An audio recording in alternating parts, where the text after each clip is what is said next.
Adhyaya 75 Prathamastana Niskasana Pranali, Anuvadaka, Etalasa Studioja Sampadaka, Etalasa Studioja, Sanadara, Mujay Isa Kamakadara Sistama Bahuda Pasanda Aya, Dur Sistama Ko Samajain K Bada, Pakiana Ko Laga Jays Abavaha Is Istamala Karana Sika Raha Hai, Kya Yaha Visa Zakaria Kathinada, Halanki Isamem Kucha Kathanai Ti, Lekina Firabi Is Sambala Yasakatada, Isake Oliva, Sistama Devara Visa Zakaria Ki Gosana Kai Bina B, Pakiana K Mana Mem Bahuda Pahale Se Hai Isa Hai Ekavakarada, Pakiana Ko Yaha Achi Taraha Se Patada Kia Gale Dasa Varsam Mem, Badika Dukanam Ka Pradarsana Lagatara Karaba Hoda Jaga, Isake Dukarana the, Pahala, Kare Mem Verdi Jesus Dukana Malakam K Lagata Barha Jadi, Dusara, Ikomarsa Ora Dilavari Sevam Ka Agamana, Kyanki Adika Se Adika Loga Gara Para Rahakara Karidari Karana Pasanda Kara Rahi Hayam, Pahale, Yadi Koi Vispavidulaya K Pasa Kisibi Prakara Ki Dukana Kaladada, Tiyaha Bahuda Labadiaka Vyavasaya Hodada, Kahi Vaha Kavala Snakes Abikata Hoya Photocopy Sebim Pradana Karata Ho, Yi Sabi Dukanam Laba Prada Them, Yadi Koi Interaneta Kaifiya Pratastita Restaram Kaladada, Talaba Margina Orabi Adika Hodada, Halanki, Adikadika Badika Dukanam Karaba Pradarsana Karain Lajam, Orave Banda Hogaim, Isaka Karana da. Unik Devara di Jain Valley Kai Suvidam Ko Digitala Komarsa Plataforma Ne Pratisthapita Karadiada, Pahale, Kai Vispavidulaya K Chatra Karidari Karain Jatha, Kampiutara Karadane K Lai Kisibi Digitala Mola Yadukana Para Jain Vailgrahakam Ko Bari Nukasana Uthana Para, Isake Bada, Sabi Loga JD. Com पर online जाने लगे और इन digital मॉलों से खरीदारी करना बंद कर दिया। जहां तक दैनिक जरूरतों की बात है, कुछ लोग अभी भी सुपरमार्केट से सामान खरीदते थे, वहीं कुछ लोगों ने होम डिलीवरी का विकल्प भी चुनना शुरू कर दिया। खाने पीने की बात करें तो ज्यादा से ज्यादा लोग डिलीवरी ऑर्डर करने लगे और वे ज्यादा से ज्यादा खास मौकों पर ही किसी अच्छे रेस्टोरेंट में जाते थे। वे अब रेस्टोरेंट में पहले की तरह नियमित रूप से नहीं जाते थे। कुल मिलाकर चाहे कोई भी दुकान किसी भी तरह का व्यवसाय चला रही हो, सभी का कारोबार गिर रहा था और यह एक डूबता हुआ उद्योग बन गया था। यही तो पेई कियान को पसंद था, लेकिन उसे किस तरह की दुकान खोलनी चाहिए। सिस्टम ने किसी उद्योग या सेवा का उल्लेख नहीं किया था, बस इतना कहा था कि यह एक दुकान होनी चाहिए। एकमात्र शर्त यह थी कि यह किसी व्यस्त शहरी इलाके में या किसी स्कूल के पास होनी चाहिए। चाहे वह स्नैक्स का स्टॉल हो, किताबों की दुकान हो या फोटोकॉपी की दुकान, सब कुछ जायज था। पेई कियान इस बारे में गहराई से सोचने लगा और सफलता दर का विश्लेषण करने लगा। इस मामले में, हालांकि अगले 10 वर्षों में भौतिक दुकानों का प्रदर्शन लगातार खराब होता चला जाएगा, क्या ये निश्चित था कि अगर वह अब एक दुकान खोलता है, तो उसे निश्चित रूप से नुकसान होगा। यह कोई निश्चित बात नहीं थी। अब वर्ष 2010 था। ई कॉमर्स और डिलीवरी सेवाएं अभी शुरुआती दौर में थी। भौतिक दुकानें अभी भी मुनाफा कमा सकती थीं। किताबों की दुकानें, छोटे बाजार, स्कूलों के पास इंटरनेट कैफे, सभी अच्छा चल रहे थे। यहाँ तक कि किसी कोने या सुनसान जगह पर खुली फोटोकॉपी की दुकान भी ठीक ठाक कमाई कर सकती थी। छात्रों को अपनी थीसिस, वर्कशीट और दस्तावेजों की फोटोकॉपी करानी होती थी, इसलिए उन्हें इन सेवाओं के लिए प्रिंटिंग दुकानों पर जाना पड़ता था। इनकी मांग अभी भी बनी हुई थी। हालांकि 10 साल बाद भौतिक दुकानें शायद ही लाभदायक रह जाएं। फिर भी अल्पावधि में लाभ की काफी संभावना थी। इसके अलावा पेई कियान बहुत दुविधा में था, वह ये दुकान कैसे खोले। अगर वह कम निवेश करता तो उसे कम नुकसान होता। अगर किस्मत अच्छी रही तो शायद उसे मुनाफा भी हो जाए। अगर वह ज्यादा निवेश करता और उसकी सेवाएं अच्छी होती तो कारोबार बढ़ने पर वह क्या करता। यह एक तकनीकी काम था, उसे इस बारे में अच्छी तरह सोचना था। हालांकि दुकान खोलने से पहले पेई कियान ने अपनी लंबे समय से चली आ रही पहले स्थान पर आने वाले को बाहर करने की प्रणाली को लागू करने का फैसला किया। शुरू में तो वह सिर्फ गुंडों का एक समूह भर्ती करना चाहता था, लेकिन उसने जितने भी लोगों को भर्ती किया वे सभी काफी काबिल निकले। वह दुविधा में पड़ गया, खासकर हुआंग सिबो और बाओजू। अगर वह उन्हें अपने पास रखता तो मुसीबतें बढ़ती जाती। उनके साथ काम करते हुए तेंगा के गेमिंग व्यवसाय को नुकसान उठाना मुश्किल हो जाता। लिन वान की बात करें तो उसे आगे की समीक्षा के लिए रखा जा सकता था। आखिर वह उन गेमर्स से सिर्फ इसलिए जुड़ पाई थी क्योंकि संयोग से वह सनस्ट्राइक स्टूडियो में काम करते समय सही काम कर रही थी। इसका मतलब ये भी था कि उसके संपर्कों का अब ज्यादा फायदा नहीं होगा। इसलिए टे कियान सोच रहा था कि वह बाओ जू और हुआंग सिबो से कैसे निपटे। वह उन्हें तुरंत निकाल तो नहीं सकता था, न ही उनका पदावनति कर सकता था। बिना किसी औचित्य या सबूत के, या बिना किसी ठोस कारण के, सिस्टम इसे स्वीकार नहीं करेगा। टे कियान गहरी सोच में डूबा हुआ था। 2 फरवरी, सोमवार। कार्यालय। भाई हुआंग, जल्दी से एक नजर डालिए। ऑनलाइन बहुत से लोग हमारे गेम के बारे में जोर शोर से चर्चा कर रहे हैं, लगता है उनमें से कुछ इंडस्ट्री से भी हैं। ज़ियाओ लू इंटरनेट ब्राउज कर रहा था और उसे कोई बड़ी खबर मिली थी। हुआंग सिबो ने सिर हिलाकर कहा, मुझे पता है, मैं नजर रख रहा हूँ। फिर उसने बाओ जू की ओर देखकर कहा, भाई बाओ, आप क्या सोचते हैं? बाओ जू का चेहरा शांत था और उसने जवाब दिया, इससे हमारा कोई लेना देना नहीं है। हुआंग सिबो ने थोड़ी देर सोचा और सहमति जताई, इसका उनसे कोई संबंध नहीं था। वाकई, ऑनलाइन बहुत से लोग ओशन स्ट्रॉन्गहोल्ड पर जोर शोर से बहस कर रहे थे। गेम के ऑनलाइन आने के बाद से ही आधे महीने तक इसमें लोगों की दिलचस्पी बनी रही। शुरुआत में ओशन स्ट्रॉन्गहोल्ड और बुलेट होल के खिलाड़ी आपस में ही बहस कर रहे थे, लेकिन जैसे जैसे उनकी नोकझोंक बढ़ती गई, इस विषय ने और भी ज्यादा ध्यान आकर्षित किया। पहले तो सभी इस बात पर बहस कर रहे थे कि दोनों में से कौन सा गेम बेहतर है। बाद में बुलेट होल चर्चाओं से गायब सा हो गया। फिर सब इस बात पर बहस करने लगे कि क्या ओशन स्ट्रॉन्गहोल्ड गेमिंग इंडस्ट्री के लिए नुकसानदायक है या फिर इंडस्ट्री के प्रति जागरूक है। चर्चा में भाग लेने वालों में से कई लोग दूसरी गेमिंग कंपनियों से भी थे। कोई भी नोट खोलकर देखने पर दोनों गुटों की लगातार नोकझोंक साफ दिखाई देती थी। ओशन स्ट्रॉन्गहोल्ड स्थानीय स्तर पर निर्मित खेलों के लिए पेवॉल युग की शुरुआत कर सकता है। एक स्थायी हथियार को 888 युआन में बेचना, यह अभूतपूर्व है। और तो और, एक FPS गेम होने के नाते, ये वास्तव में कैरेक्टर एट्रीब्यूट्स बेच रहा है। क्या इस कंपनी में खेलों के प्रति जुनून और सिद्धांतों का कोई नामो निशान भी बचा है? जब दूसरे गेम 200-300 युआन में इन गेम मर्चेंडाइज बेचते हैं, तो आप लोग उनकी आलोचना करते हैं। अब जब एक हथियार की कीमत 800 युआन से अधिक है, तो आप लोग इसे क्यों लपक रहे हैं? साथ ही, इस गेम के सबक खराब हैं। वे अचानक भर जाते हैं, और मैं अटक जाता हूँ। ये बकवास है। इस गेम ने कितने इन्फ्लुएंसर्स को खरीदा है? ये स्पष्ट रूप से एक घटिया गेम है जिसमें भारी पेवॉल है, फिर भी ये दावा करने की हिम्मत करता है कि यह स्थानीय स्तर पर निर्मित FPS गेम्स का गौरव है। हालांकि, इन विचारों को तुरंत खारिज कर दिया जाएगा। एक घटिया गेम जिसमें बहुत ज्यादा पैसे लगते हैं। हाँ, लगता है आपने ये गेम खेला ही नहीं है। सही कहा, मैं ओशन स्ट्रॉन्गहोल्ड का इन्फ्लुएंसर हूँ। तो क्या हुआ? मैं ये बताना चाहूंगा कि मैंने ये गेम अच्छा क्यों कहा। इसमें आपको सिर्फ 888 युआन का एक हथियार खरीदना पड़ता है। गेम में बाकी सब कुछ मुफ्त है। आप लोग जो दूसरे गेम्स में इन गेम खरीदारी करते हैं, वहाँ तो खरीदने के लिए चीजों के ढेरों पेज होते हैं, है ना? आप इसकी तुलना कैसे कर सकते हैं? इस गेम का स्टोरी मोड कई बड़े ब्लॉकबस्टर गेम्स जैसा है। इसे बहुत शानदार तरीके से बनाया गया है। ब्लॉकबस्टर गेम्स खरीदने के लिए कम से कम 2000 युआन लगते हैं, है ना? अगर कीमत आधी कर दी जाए या सिर्फ 100 युआन या 50 युआन भी कम कर दी जाए, तो ये ठीक है। लेकिन इस कंपनी ने बेवकूफी से सब कुछ मुफ्त कर दिया। यहाँ तक कि स्टोरी मोड भी मुफ्त में खेला जा सकता है। अगर यह हानिरहित नहीं है, तो क्या है? हथियार की कीमत तो बस वो शुरुआती खर्च है जो हर किसी को किसी भी गेम के लिए चुकाना पड़ता है। बस अब ये पैसा अमीरों के हाथों में चला गया है। इसके अलावा, हथियार खरीदने वाले अमीर भी स्वेच्छा से खरीदार और विक्रेता हैं। क्या ये दोनों तरफ से फायदेमंद नहीं है?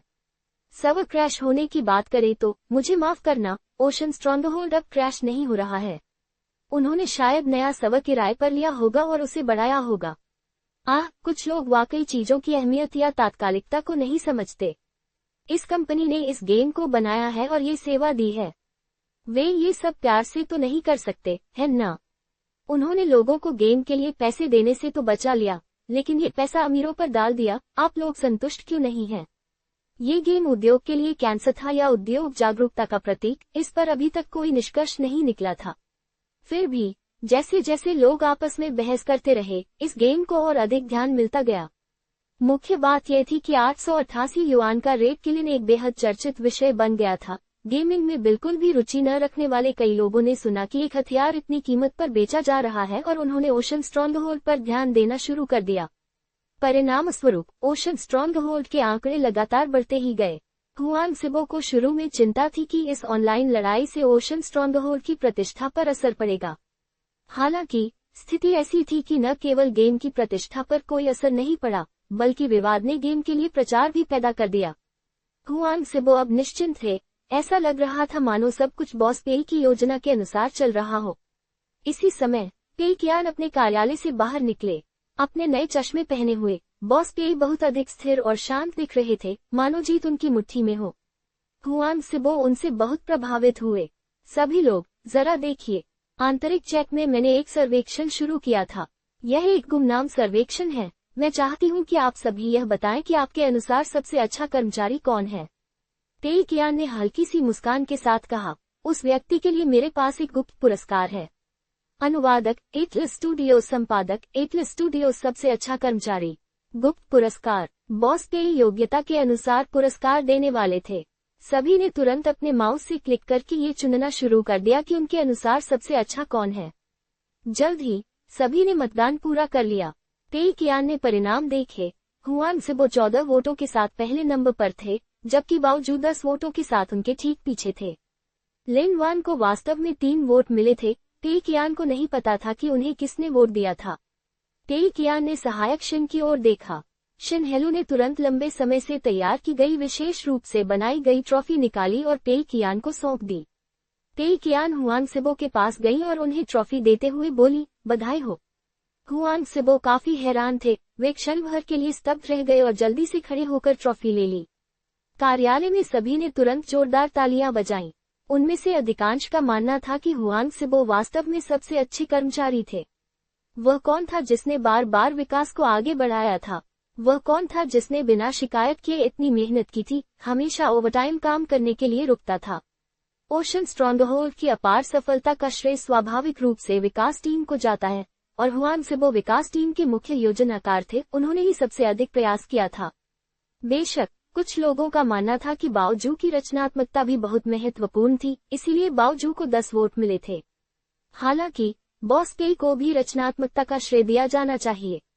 आखिरकार बॉस पेई ने ही 3 अनुरोध रखे थे और बाओ जू ने उन्हीं के आधार पर अपने विचार प्रस्तुत किए थे।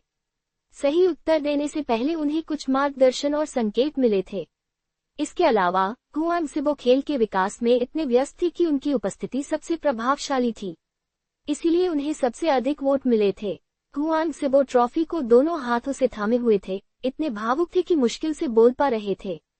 ये ट्रॉफी काफी अनोखी लग रही थी और यह स्पष्ट था कि इसे खास तौर पर बनवाया गया था।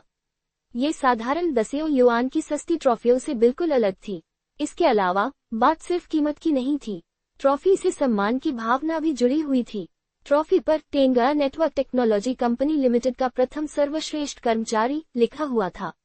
यह उनके काम के लिए सबसे बड़ी प्रशंसा और पुष्टि थी। यह ऐसी चीज नहीं थी जो पैसे से मिल सकती थी। जब सभी लोग ताली बजा रहे थे, हुआंग सिबो को लगा कि उन्हें कुछ कहना चाहिए। उन्होंने गला साफ किया और कहा, मैं बॉस पेई के भरोसे और मार्गदर्शन के लिए आभारी हूँ। मैं सभी के निरंतर समर्थन और सहायता के लिए भी धन्यवाद देता हूँ। ओशन स्ट्रॉन्गहोल्ड की सफलता का श्रेय सबसे पहले बॉस पेई को जाता है, जिन्होंने हमें सही दिशा दिखाई।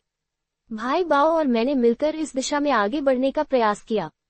दूसरा, इसका श्रेय भाई बाओ और उनकी दूरदर्शी सोच और प्रेरणा को जाता है।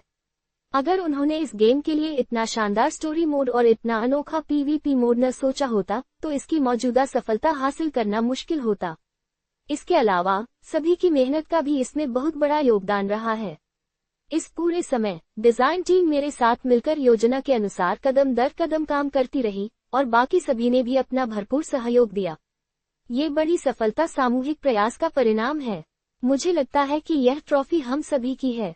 हुआंग सिबो के बोलने के बाद एक बार फिर जोरदार तालियों की गड़गड़ाहट गूंज उठी। लिन वान की आंखों में आंसू आ गए और वह काफी भावुक हो गईं। वाह, क्या यही एक नैतिक कंपनी की पहचान नहीं है? बिल्कुल, मैंने भी गलत चुनाव नहीं किया था। टेंगा आना ही सही फैसला था। तालियां धीरे धीरे थम गईं। पेई कियान ने आगे कहा, अब मैं सर्वश्रेष्ठ कर्मचारी के लिए विशेष पुरस्कार की घोषणा करना चाहता हूँ। हुआंग सिबो, आज से आप डिजाइन टीम का हिस्सा नहीं हैं। मुख्य योजनाकार का पद लू मिंगलियांग को दिया जाएगा। शियाओ लू हक्का बक्का रह गई। अरे, हुआंग सिबो भी अचंभित था। इसका क्या मतलब है? क्या मुझे अभी अभी सर्वश्रेष्ठ कर्मचारी का पुरस्कार नहीं मिला था?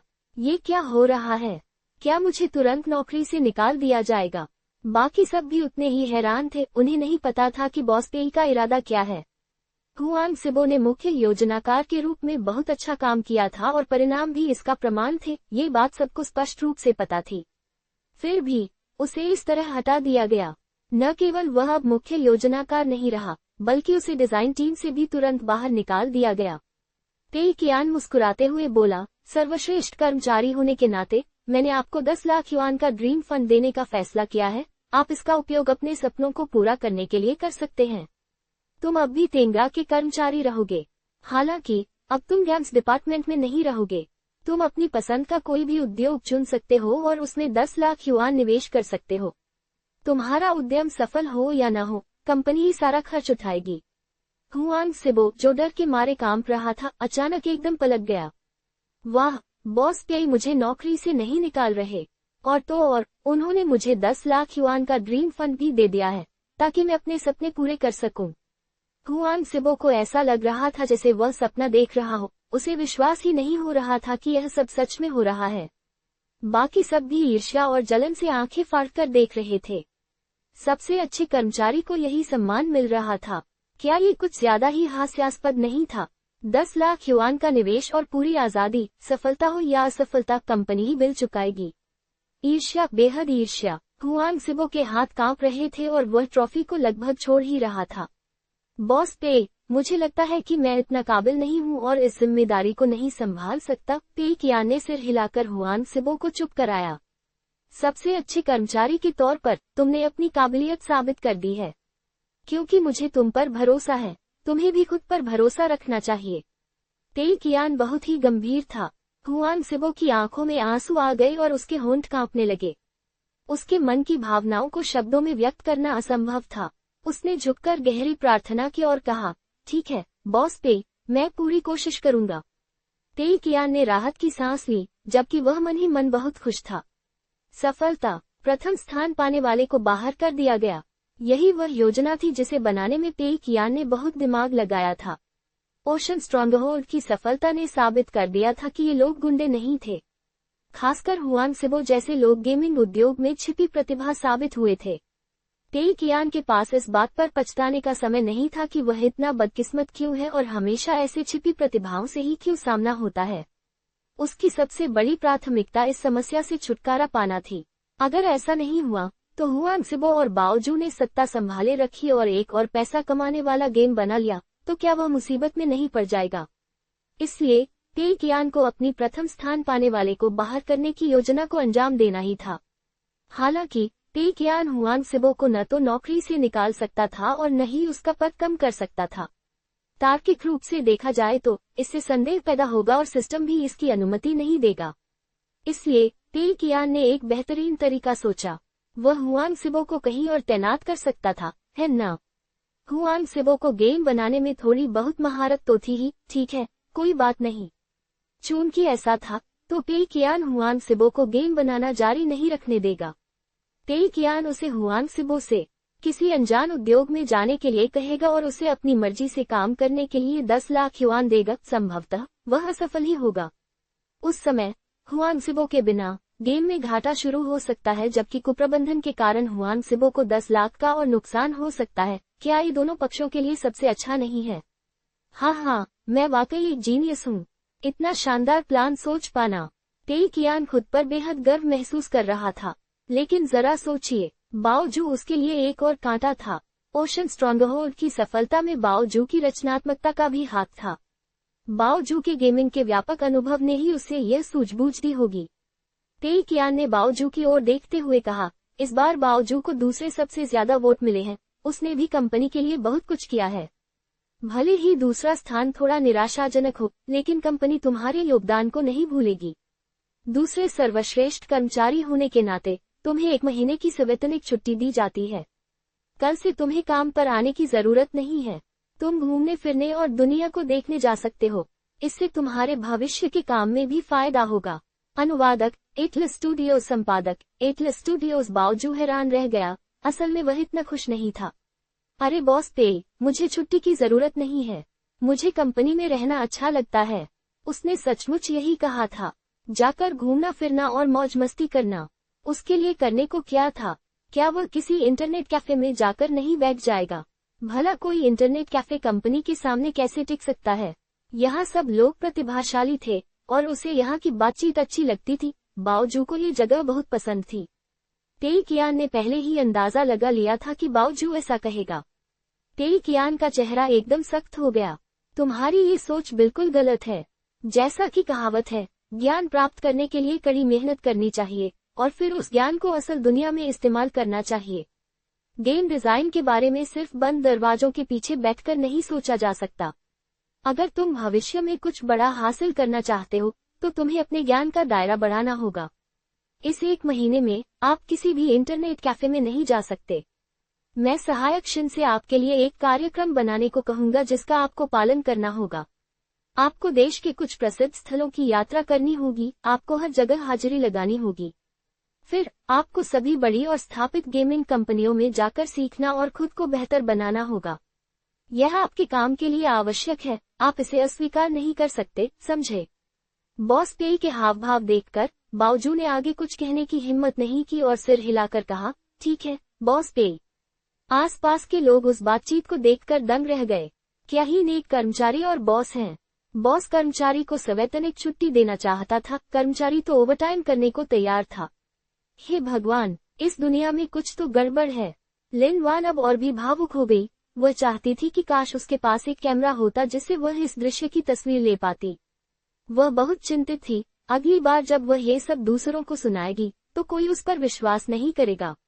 लेकिन इस तरह की कंपनी, इस तरह का बॉस, इस तरह का कर्मचारी सच में मौजूद है।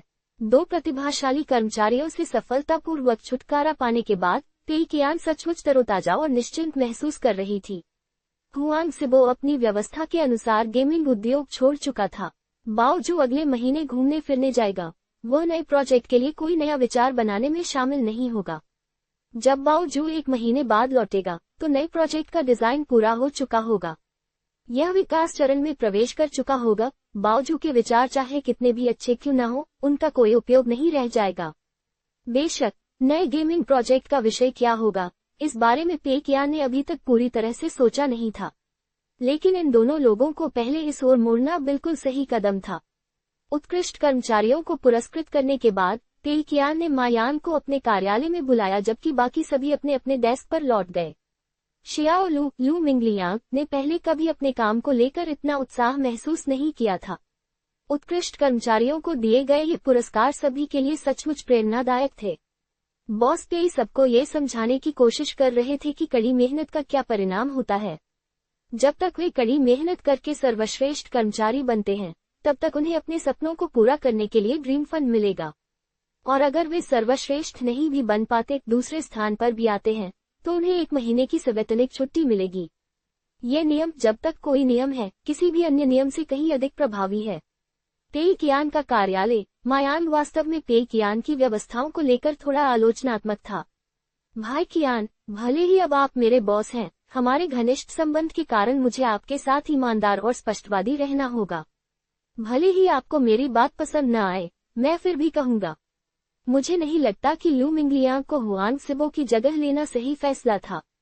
मुझे लगता है कि लू मिंगलियांग में कोई विशेष कौशल नहीं है।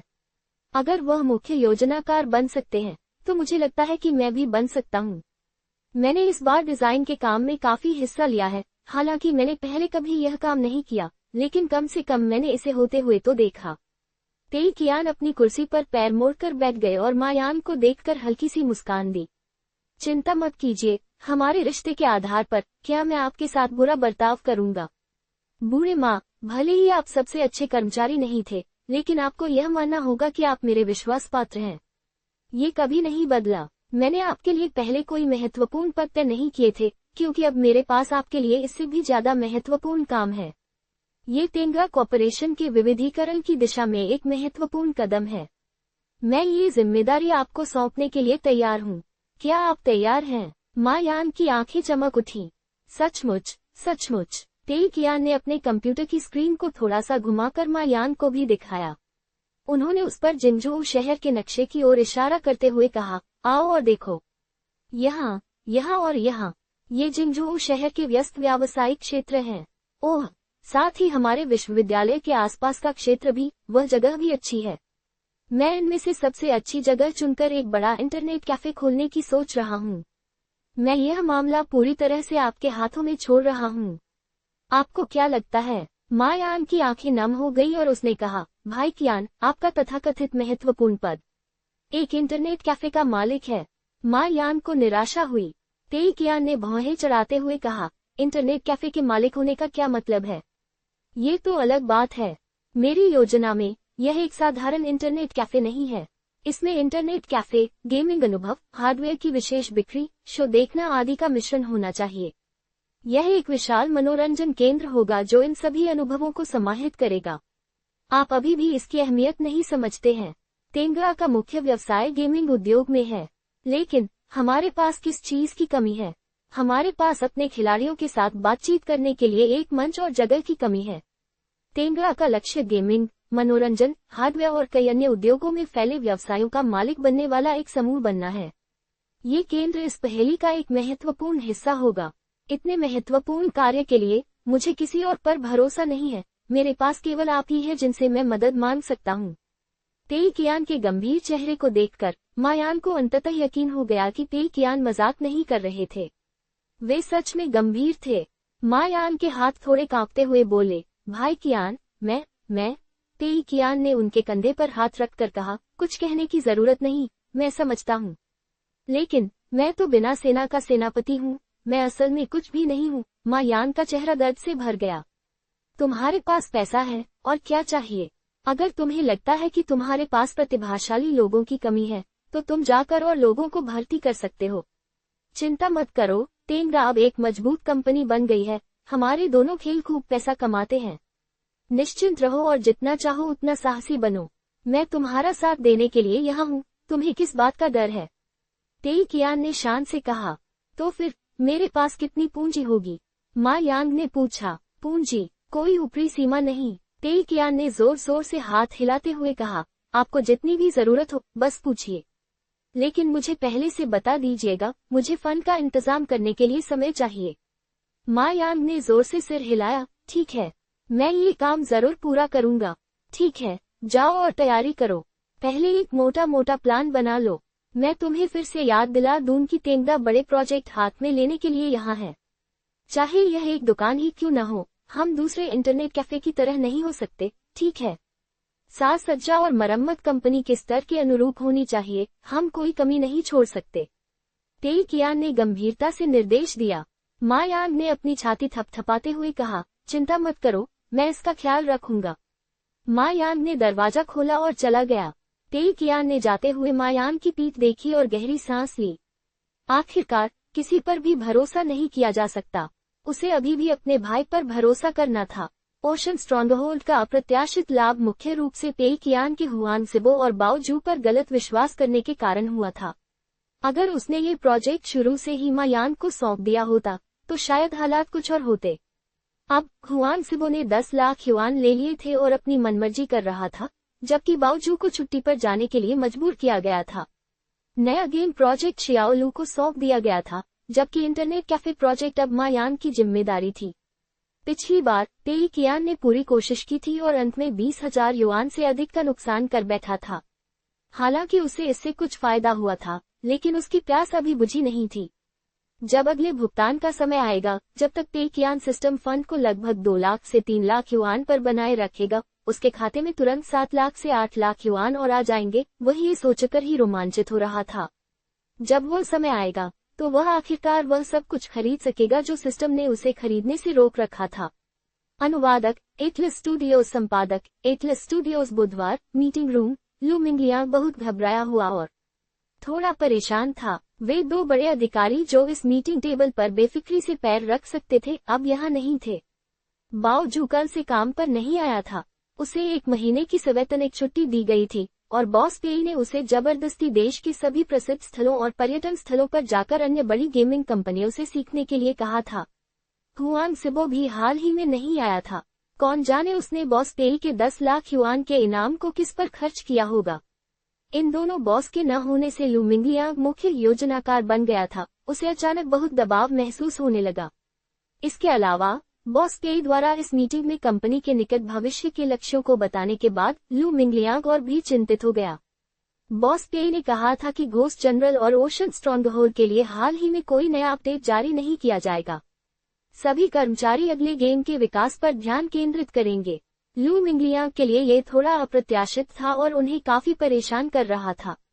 तर्कसंगत रूप से देखा जाए तो 2 सफल गेम होने के बाद अब उनसे जमकर पैसा कमाने का समय होना चाहिए था, जैसे कि नया संस्करण जारी करना, नई कार बनाना या कोई नया एपिक हथियार। वे सचमुच आसानी से ढेर सारा पैसा कमा सकते थे। ये बहुत लाभदायक था। लू मिंगलियांग इस अवसर का उपयोग अपने मौजूदा कार्यों को पूरा करने और नए कार्यों को संभालने के लिए भी कर सकते थे। वह पहले घोस्ट जनरल और ओशन स्ट्रॉन्गहोल्ड के लिए एक नया संस्करण तैयार करते और फिर धीरे धीरे अपनी नई भूमिका में ढलते, उसके बाद एक नया गेम शुरू करते। ये सबसे सुरक्षित तरीका था। हालांकि बॉस पेई के पास वास्तव में मौजूदा गेमों के लिए नया संस्करण तैयार करने की कोई योजना नहीं थी और वे तुरंत एक नई परियोजना शुरू करना चाहते थे। इससे लू मिंगलियांग, जो केवल 2 दिनों में ही मुख्य योजनाकार बने थे, बहुत असमंजस में पड़ गए। बेशक लू मिंगलियांग को ये स्पष्ट था कि बॉस पेई के इस निर्णय के पीछे जरूर कोई कारण होगा। बॉस पेई एक ऐसे व्यक्ति थे जो लगातार आगे बढ़ते रहते थे। वे कोई साधारण बॉस नहीं थे जो चुपचाप बैठे रहकर अपने लाभ गिनते रहते। कुछ समय रुककर नए संस्करण से पैसा कमाने के बजाय तुरंत एक नए प्रोजेक्ट के साथ बड़ा जोखिम उठाना, बॉस पेई की महत्वाकांक्षा, दूरदर्शिता और क्षमता स्पष्ट थी। नए गेम के बारे में मेरे पास पहले से ही कुछ विचार हैं। कृपया सुने। बैठक की मेज के शीर्ष पर बैठे पेई कियान ने पूर्ण संयम के साथ सबका ध्यान अपनी ओर खींचा। लू मिंगलियांग को पेई कियान पर पहले से कहीं अधिक भरोसा था। हालांकि पेई कियान ने ये सब बिल्कुल विपरीत कारणों से किया था। वह नया संस्करण क्यों नहीं जारी करना चाहता था? नया संस्करण जारी करने के लिए उसे इसके साथ शुल्क लेना पड़ता। उसे या तो इसे डाउनलोड करने योग्य सामग्री के रूप में बेचकर पैसे कमाने पड़ते या इसे गेम के भीतर एक सशुल्क सेवा के रूप में जोड़ना पड़ता। सिस्टम पूरी तरह से मुफ्त नए संस्करण को स्वीकार नहीं करने वाला था। समस्या यह थी कि घोस्ट जनरल और ओशन स्ट्रॉन्गहोल्ड के बहुत सारे खिलाड़ी थे। वे भुगतान करने के लिए भी बहुत इच्छुक थे। इन परिस्थितियों में अगर वह अभी नया संस्करण जारी करता तो वह तुरंत भारी बिक्री शुरू कर सकता था। इसलिए पेई कियान को लगा कि एक नई परियोजना पर काम करना अधिक सुरक्षित है। आखिरकार एक सफल परियोजना के साथ छेड़छाड़ करने की तुलना में एक नई परियोजना को बर्बाद करना कहीं अधिक आसान था। कई नए गेम रिलीज होते ही तुरंत फ्लॉप हो जाते हैं। भले ही उनके पीछे कोई पेशेवर प्रसिद्ध निर्माता रहा हो, फिर भी उन्हें सफल बनाना मुश्किल होता है। इसके अलावा कई पुराने गेम किसी तरह टिके रहे, लेकिन वे बस किसी तरह चल रहे थे। इसलिए पेई कियान ने नए सिरे से शुरुआत करने का फैसला किया। साथ ही वो पिछले दौर से सीखना चाहता था। तो उसकी सबसे बड़ी गलती क्या थी? हुआंग सिबो और बाओ जू पर उन्हें जरूरत से ज्यादा भरोसा था। पेई कियान ने कभी सोचा भी नहीं था कि उनकी 3 शर्तें इन दोनों ने खेल की मुख्य खासियत बना दी थी। इस बार पेई कियान ने पूरे प्रोजेक्ट पर ज्यादा नियंत्रण रखने का फैसला किया। वह किसी भी कीमत पर ओशन स्ट्रॉन्गहोल्ड जैसा कोई गेम लॉन्च नहीं होने दे सकते थे। उन्होंने शियाओ लू को भी कुछ नया करने की छूट नहीं दी। क्या पता शियाओ लू चुपके से बाओ जू से सलाह ले ले या अचानक उसे कोई बढ़िया विचार आ जाए। इसलिए इस बार पेई कियान अपनी बात मनवाने वाले थे। उन्होंने चारों ओर देखा और धीरे से कहा, इस बार हम एक ऐसा गेम बनाएंगे जो यादगार होगा। इसका नाम है गेम डिजाइनर। मीटिंग रूम में मौजूद सभी लोग ध्यान से पेई कियान की ओर देखने लगे। हालांकि उन्हें समझ नहीं आया, लेकिन ये नाम प्रभावशाली लग रहा था। वाकई कमाल का। क्या यही वह गेम था जो गेमिंग इंडस्ट्री में तेंगा की कहानी बदल देगा? लेकिन इस नाम के बारे में, भले ही इसका इस्तेमाल किसी डॉक्यूमेंट्री या इंटरव्यू के लिए किया जा सकता था, इसे गेम में कैसे बदला जा सकता था? इसलिए सभी लोग ध्यान से सुन रहे थे। पेई कियान बहुत आत्मविश्वास से भरी हुई लग रही थी और प्रभावशाली ढंग से बोल रही थी। ये गेम बहुत सरल है। ये गेम एक गेम प्रोड्यूसर के जीवन पर आधारित होगा। गेम में गेम डिजाइनर को लगातार निर्णय लेने होंगे। हर निर्णय का परिणाम अलग होगा। उदाहरण के लिए वह गेम का प्रकार, भुगतान विधि, विज्ञापन रणनीति आदि स्वतंत्र रूप से चुन सकता है। साथ ही गेम को कई अचानक घटित घटनाओं का भी सामना करना पड़ेगा। अंत में गेम एक गेम बनाएगा और ऑनलाइन उसकी बिक्री और मुनाफे को देख सकेगा। यह एक मोटा मोटा खाका है। अगर आपके कोई सवाल हैं, तो बेझिझक पूछें। कोई कुछ नहीं बोला, सब थोड़े अचंभित लग रहे थे। तेई कियान ने आत्मविश्वास से मुस्कुराया। अचंभित, है ना? बिल्कुल सही। यह एक ऐसा विशिष्ट जॉनर था जिसे पहले किसी ने नहीं आजमाया था। इसके अलावा इसकी विषय वस्तु भी आकर्षक नहीं थी, इसे भव्य बनाने का भी कोई तरीका नहीं था। गेम प्ले भी बेहद सरल था। गेमिंग उद्योग इतना दयनीय और नीरस था, अगर यह एक गेम बन जाता तो निश्चित रूप से मजेदार नहीं होता। इस तरह का जॉनर सफल नहीं हो सकता था। भले ही यह एक स्वतंत्र गेम होता जो गेमर्स की एक छोटी लहर को आकर्षित करता, इससे ज्यादा मुनाफा कमाना मुश्किल था। उस समय कला संसाधनों पर अधिक पैसा खर्च करने से बिक्री में गिरावट आती और वे लागत भी वसूल नहीं कर पाते। बेशक तेई कियान के पास इसे घुमाने का एक और तरीका था। लू मिंगलियांग ने सबसे पहले हाथ उठाया। बॉस पे, मैं इस गेम के पीछे के मूल विचार को समझ गया हूँ। मैं पूछना चाहता हूँ, इस गेम को प्रस्तुत करने और विपणन करने का तरीका क्या है? क्या यह इंटरैक्टिव फिक्शन की तरह एक स्वतंत्र गेम है? इंटरैक्टिव फिक्शन, सीधे शब्दों में कहे तो, इसका मतलब था एक ऐसा खेल जिसमें काल्पनिक पात्रों से बातचीत की जाती थी। इस प्रकार का खेल बनाना आसान था और इसके कई उपयोग थे। बस एक 2D दृश्य और मौलिक पात्र बनाने होते थे और खेल में ढेर सारा टेक्स्ट जोड़ना होता था। इससे खेल की सारी जानकारी आसानी से सामने आ जाती थी। लू मिंगलियांग की सोच के अनुसार ये खेल वास्तव में चाइनीज पेरेंट्स जैसे खेलों के समान था। बेशक लू मिंगलियांग चाइनीज पेरेंट्स नामक खेल के बारे में नहीं जानते थे, हालांकि उन्होंने अन्य इंटरैक्टिव फिक्शन खेल देखे थे। तेई कियान ने सिर हिलाते हुए कहा, नहीं। क्या ये कोई इंटरैक्टिव फिक्शन है? बिल्कुल नहीं। वह एक इंटरैक्टिव फिक्शन पर कितना खर्च कर सकता है? बस कुछ असली पेंटिंग और कुछ जाने माने वॉइस ओवर, इसमें तो बस कुछ लाख ही खर्च होंगे, ये काफी नहीं था। ओशन स्ट्रॉन्गहोल्ड एक हफ्ते में 4 से 5 लाख का मुनाफा कमा रहा था। अगर नए गेम में इतना ही निवेश किया जाए, तो क्या ये बेकार नहीं होगा? इससे उसकी समस्या हल नहीं होगी। तेई कियान नए गेम के लिए कम से कम 2 मिलियन या उससे अधिक का लक्ष्य रख रहा था। यही एकमात्र तरीका था नुकसान उठाने का। अगर ऐसा नहीं हुआ, तो घोस्ट जनरल और ओशन स्ट्रॉन्गहोल्ड के पैसे कमाने के पेड़ों के सामने लाखों युआन का नुकसान कोई मायने नहीं रखता। हम पूरी तरह से 3D में काम करेंगे, हम सबसे उन्नत 3D मॉडलिंग का इस्तेमाल करेंगे। चाहे वो लोग हो या परिवेश, मुझे सबसे बेहतरीन चाहिए। लू मिंगलियांग दंग रह गया। वह कल्पना भी नहीं कर सकता था कि यह कैसा होगा। इसके बारे में सोचकर ही उसे अजीब सा लगा। हर चीज के लिए 3D का इस्तेमाल, वो भी एक इंटरैक्टिव फिक्शन गेम के लिए। लू मिंगलियांग ने सवाल किया, आप इंटरैक्टिव फिक्शन गेम्स पर इतना जोर क्यों दे रहे हैं? तेई कियान थोड़ा अवाक रह गया और सिर हिलाते हुए बोला, मैं इंटरैक्टिव फिक्शन का प्रारूप इस्तेमाल नहीं करना चाहता, वो तो बहुत पुराना है। हम ज्यादा अमूर्त होंगे और इस गेम को बनाने के लिए आधुनिक तकनीकों और विधियों का इस्तेमाल करेंगे। अनुवादक, एटलस स्टूडियोज संपादक, एटलस स्टूडियोज। तेई कियान ऊपरी तौर पर इंटरैक्टिव फिक्शन गेम्स को नापसंद करता हुआ प्रतीत होता था, क्योंकि वह उन्हें पुराने जमाने का समझता था। हालांकि वह मन ही मन पूरी तरह स्पष्ट था, पुराने जमाने का एक और अर्थ है स्थिरता। इंटरैक्टिव फिक्शन एक अपेक्षाकृत पुराना और फिर भी स्थिर गेमिंग शैली थी, ये लंबे समय से चली आ रही थी। तेई कियान को अपने पिछले जीवन की यादें थीं। वह जानता था कि चाइनीज पेरेंट्स एक इंटरैक्टिव फिक्शन गेम होने के नाते एक स्वतंत्र गेम था जिसने इंटरैक्टिव फिक्शन के प्रारूप का उपयोग किया था और इसे काफी सफलता मिली थी। तेई कियान ऐसा होने नहीं देना चाहता था, इसलिए उसने इस इंटरैक्टिव फिक्शन गेम मॉडल का अनुसरण करने के किसी भी विचार को पूरी तरह से अस्वीकार कर दिया। तेई कियान ने गला साफ किया और आगे कहा, मेरा विचार यह है कि हमें एक 3D फ्लोचार्ट बनाना चाहिए। जी हाँ, एक मकड़ी के जाले की तरह पूरा आरेख।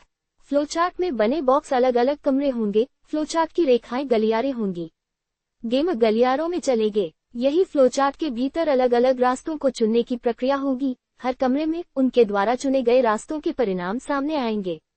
हर कमरे में एक दरवाजा होगा जो वापस गलियारे की ओर जाता होगा। इसका मतलब है कि गेम कई विकल्पों में से चुन सकते हैं।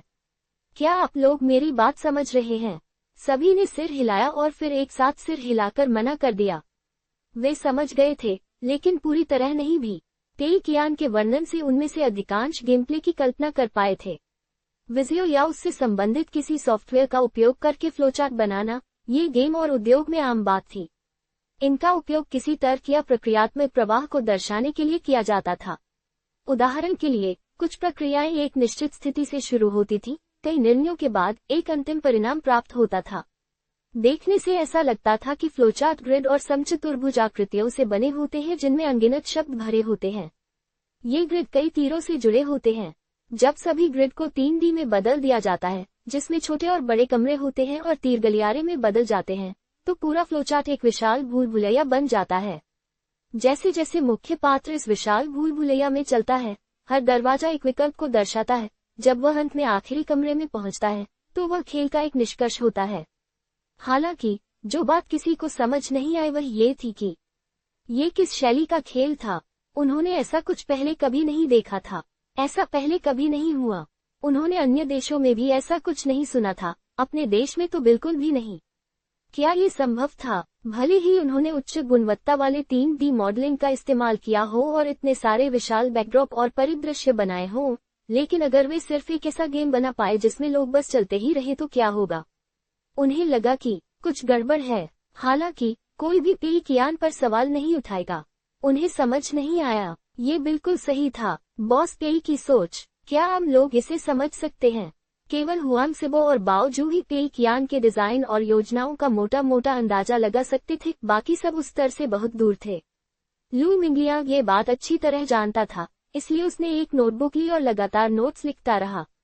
सौभाग्य से बॉस पेई ने बहुत विस्तृत विवरण दिया था और लू मिंगलियांग को ज्यादा अनुमान लगाने की जरूरत नहीं थी। उसे बस बॉस पेई के शब्दों का सख्ती से पालन करना था, इसमें कोई गलती नहीं होगी। लिन वान ने हाथ उठाकर कहा, बॉस पेई, मुझे लगता है कि यह एक काफी नया डिजाइन है। हालांकि अगर गेमर्स गेम में हमेशा चलते ही रहें, तो क्या वे बोर हो जाएंगे? बोर, ये तो बिल्कुल सही है। यही तो मैं चाहता था। हालांकि लिन वान के सवाल ने पेईकियान को एक और छिपे खतरे के बारे में सोचने पर मजबूर कर दिया। क्या ये हद से ज्यादा नहीं होगा? अगर खेल सिर्फ उबाऊ होता, तो शायद गेमर्स को खेल छोड़ने के लिए मजबूर करना काफी नहीं होता। क्या होगा अगर उन्हें विकल्प चुनने का एहसास पसंद आए, वे बोरियत को बर्दाश्त कर लें और सच में उसमें मग्न हो जाएं? पेईकियान गहरी सोच में पड़ गया। मुझे पता है। पेईकियान को अचानक एक अच्छा विचार आया, चलो खेल में कुछ वॉइस ओवर जोड़ते हैं। Voice over. लिन वान ने पलकें झपकाईं। उसे ठीक से समझ नहीं आया।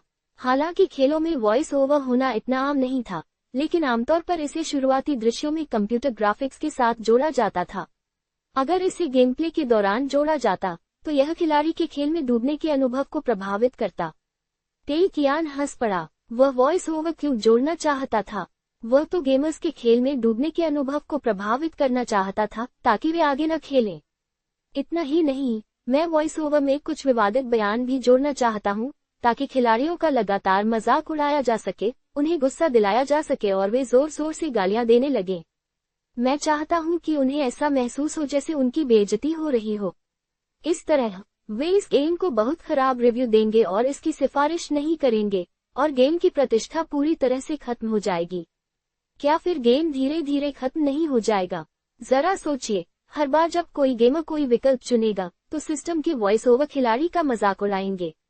एक ऐसा गेम जो खिलाड़ियों को डांटता है। कितना रोमांचक। थोड़े से भी हिम्मत वाले गेमर अपने कंप्यूटर माउस को तोड़ देंगे, है ना? पेईकियान ने हल्की खांसी करते हुए समझाया, वॉइस ओवर के जरिए हम खिलाड़ियों से बातचीत करेंगे। अगर खिलाड़ी बस इधर उधर भागते रहेंगे, तो यह वाकई उबाऊ होगा। उन्हें लगेगा कि वे बाहरी हैं, दर्शक हैं, और वे आसानी से रुचि खो देंगे। हम वॉइस ओवर का इस्तेमाल उनसे बातचीत करने के लिए करेंगे। उदाहरण के लिए, जब वे गलत विकल्प चुनेंगे, तो वॉइस ओवर सक्रिय हो जाएगा। अगर वे सही विकल्प चुनेंगे, तो वॉइस ओवर भी सक्रिय हो जाएगा। इस तरह खिलाड़ियों को हर निर्णय के बाद कुछ न कुछ प्रतिक्रिया मिलेगी, उन्हें अकेलापन या बोरियत महसूस नहीं होगी। लिन वान ने गुस्से से सिर हिलाते हुए कहा, मुझे बात समझ आ गई। बॉस पेई वाकई बॉस थे। वो इतना शानदार विचार भी सोच सकते थे। एक जीनियस डिजाइनर किसे कहते हैं? यही तो। लिन वान को सनस्ट्राइक स्टूडियो में काम करने का अपना अनुभव याद आ गया। सनस्ट्राइक स्टूडियो के ऑफिस में भी इस तरह की चर्चा आम बात थी। गेम के कुछ डिटेल्स और उसे डेवलप करने के तरीके तय करने के लिए ब्रेनस्टॉर्मिंग की जाती थी। लेकिन माहौल बिल्कुल अलग था। झो मुयान हमेशा एक ही सवाल पूछती थी, क्या इसी तरह के गेम प्ले वाले कोई गेम है? अगर जवाब हाँ होता तो झोंग मुयान विश्लेषण करके देखता कि क्या ये गेम प्ले सफल रहा था। अगर सफल रहा होता तो वह सुझाव को अपना लेता, लेकिन अगर जवाब न होता या किसी दूसरे गेम ने इसी तरीके का इस्तेमाल किया होता लेकिन असफल रहा होता, तो इस विचार को तुरंत खारिज कर दिया जाता। यह कोई अकेला मामला नहीं था, देश की ज्यादातर गेमिंग कंपनियां यही करती थीं। स्थिरता के लिए ज्यादातर डिजाइनर प्रयोग करने की हिम्मत नहीं करते थे, वे सभी पिछले अनुभवों से सीखने की ओर झुके रहते थे। इसलिए कई गेम एक ही सांचे में ढल गए। वे सभी बहुत मिलते जुलते थे। हालांकि बॉस पेई के काम करने के तरीके ने लिन वान को सच में उनका प्रशंसक बना दिया। उन्हें इस बात की परवाह नहीं थी कि पहले से कोई सफल उदाहरण है या नहीं, उनमें अग्रणी बनने का साहस था। ये सेटअप सन स्ट्राइक स्टूडियो और झोंग मुयान से कहीं ज्यादा उच्च स्तर का था। लिन वान ने अपने इस विश्वास को और पुख्ता कर लिया कि पेई कियान एक मास्टर डिजाइनर थे, निस्संदेह। जहां तक लू मिंगलियांग की बात है, वह बस अपनी नोटबुक में तेजी से लिखते रहे। उन्हें बस लगा कि यह शानदार है, लेकिन वास्तव में उन्हें कुछ समझ नहीं आया। पेई कियान ऐसा क्यों कर रहा था, ये समझना मुश्किल था। हालांकि वह कंपनी में अपनी स्थिति जानता था और इस बारे में कभी भी असहमति नहीं जताएगा। वह बॉस पेई के निर्देशों का पूरी तरह पालन करेगा। सबको समझाने में सफल होने के बाद पेई कियान को बहुत संतुष्टि महसूस हुई। यह एहसास वाकई बहुत अच्छा था। ये प्रोजेक्ट पूरी तरह उसके नियंत्रण में था। मुझे 3 दिनों के भीतर डिजाइन का ड्राफ्ट और 1 सप्ताह के भीतर पूरा वर्कफ्लो चाहिए। 2 सप्ताह के भीतर सभी 8 रिसोर्स तैयार होने चाहिए।